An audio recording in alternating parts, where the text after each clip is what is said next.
memilih Daud daripada 7 saudara, dia yang paling kecil. Tuhan sering main-main sama manusia. Kalau engkau pakai otak manusia mengerjakan pekerjaan Tuhan, lambat laun akan dinyatakan itu omong kosong, itu gagal. Kita pakai cara ini lebih baik, cara itu lebih baik. Kita pakai cara manusia dengan standar manusia menyukseskan pekerjaan Tuhan, menolong pekerjaan Tuhan. Itu omong kosong. Jikalau Tuhan tidak mau, Tuhan membiarkan 400 tahun tidak ada nabi. Kalau Tuhan mau, Tuhan memakai orang-orang musuh Tuhan membunuh Kristen. Akhirnya seluruh negara banyak orang yang buka hati untuk Kristus. Cara Tuhan selalu berlainan dari manusia. Saudara-saudara, Saul dipilih oleh manusia karena mereka kira dia paling besar, paling hebat, dia paling kuat, pasti bisa melawan musuh. Justru Saul akhirnya ketemu yang lebih besar, ternyata dia sendiri mengkeret. Saudara-saudara, you besar, ada yang lebih besar. You kaya, ada yang lebih kaya. You hebat, ada yang lebih hebat. You berpengalaman, ada yang lebih berpengalaman. Maka Saul gemetar melihat Goliat yang lebih besar dari dia. Besar menghadap besar jadi kecil. Saudara-saudara, besar ketemu yang lebih besar jadi kerdil. Jadi di dunia ini tidak ada sesuatu yang karena engkau besar boleh sombong. Masih ingat cerita ibunya katak? Tidak ada lebih besar saya, ini paling besar. Akhirnya meletus. Saudara-saudara, memang Tuhan bikin sapi lebih besar dari katak. Ya bagaimana kasih kompan? Percuma. Saudara-saudara. Lalu Tuhan mengatakan, Daud, engkau pergi. Daud yang kecil di hadapan Goliat, apa yang dia bisa megahkan? Dia tidak ada senapan, dia tidak roket, dia tidak ada senapan, tidak ada senjata apa, tapi dia ada Tuhan. Amin. Dia mengatakan, hei orang kafir, berani engkau menghina Allahku. Si Goliat pikir ini anak namanya Daud berani sama saya. Jenderal-jenderal semua mati di bawah tangan saya. Berani. Dia mengatakan, hari ini Tuhan akan menjatuhkan engkau di bawah saya. Itu namanya iman. Iman berarti bukan bersandar kepada uang, bukan bersandar ke militer, bukan bersandar kepada kuasa, bersandar kepada Tuhan yang tidak kelihatan. Nah, di dalam dunia yang kelihatan, yang relatif ini, siapa yang berkait dengan dunia yang mutlak, dunia yang tidak kelihatan, itu namanya orang beriman. Saudara-saudara, kalau Goliat dengan tubuh yang begitu besar, senapan-senapan dan tentara yang begitu menakutkan, maka hanya dengan satu batu kecil yang diambil daripada sungai, maka menembusi tempat di mana di tubuh manusia ada tempat di kepala sini yang ada lemahnya, masuk ke situ, masuk ke dalam otak, mati dia. Tuhan berkata bukan kepada Saul yang besar.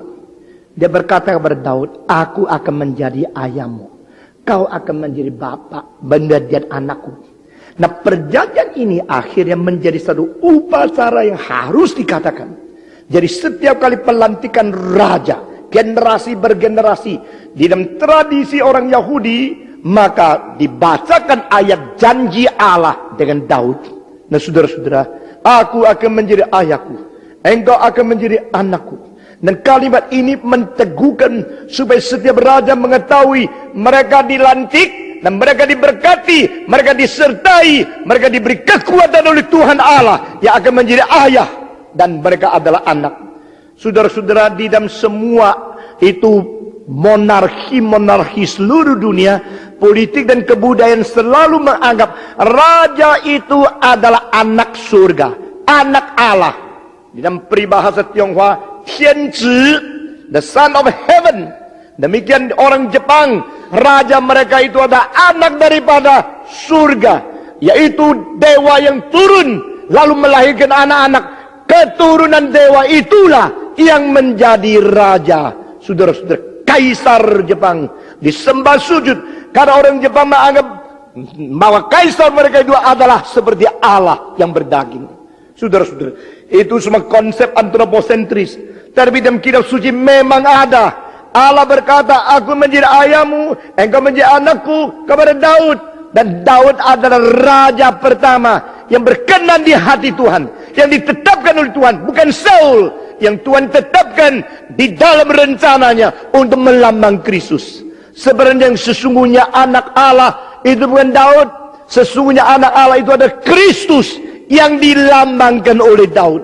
Nah saudara-saudara, setelah kita bicara dua hal ini, kita gabung menjadi satu.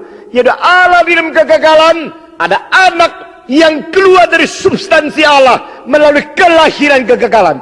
Dan pada waktu anak itu datang ke dalam dunia, maka dialah yang sungguh-sungguh menjadi raja di atas segala raja. Dia yang sungguh-sungguh menjadi Tuhan di atas yang dipertuan.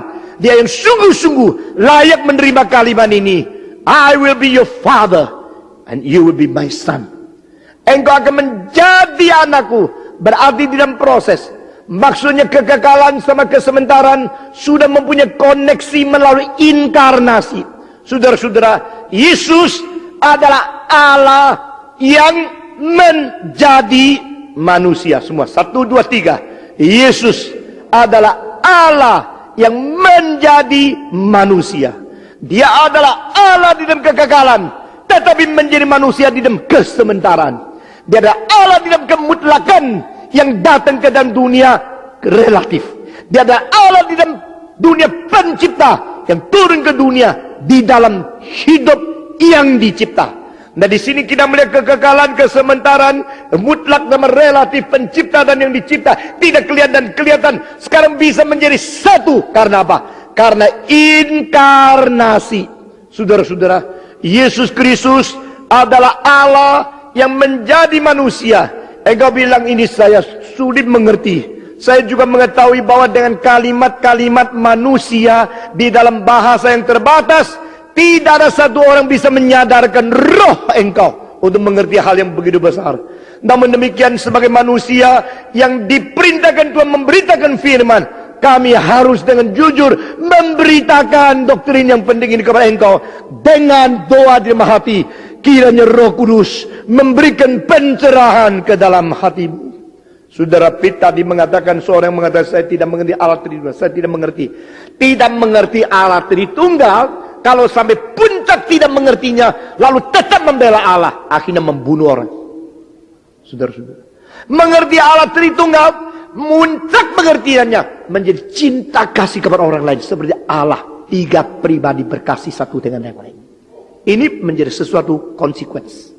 Saudara-saudara, maka yang paling membenci kekristenan daripada agama yang tidak mau mengaku Allah Tritunggal, dan orang Kristen yang paling sungguh-sungguh hidup baik adalah yang paling mengerti Allah Tritunggal.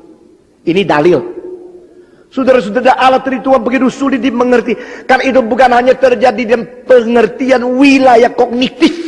Itu semacam pengertian kesadaran rohania. Sehingga tidak salah kalau Roh Kudus bekerja tanpa penjelasan banyak, engkau langsung sadar sendiri. Saudara-saudara, maka Paulus berkata, alangkah besarnya. Berarti it is so great, far beyond our comprehension, far beyond our cognitive power, far beyond our limit of our reasoning power. Dia mengatakan, alangkah besarnya rahasia ibadat, yaitu Allah menjadi manusia. Ini mungkinkah? Mungkin. Hanya dimungkinkan oleh Allah sendiri. Karena Allah Maha Kuasa. Justru Allah Maha Kuasa jangan dimengerti dia bisa segala sesuatu. Kalau Allah Maha Kuasa dimengerti sebagai dia segala sesuatu bisa kerjakan, lalu engkau menuntut kemahakuasaannya untuk melayani engkau, engkau jatuh di dalam konflik keagamaan, engkau tidak sadar. Saya menjelaskan sekali lagi.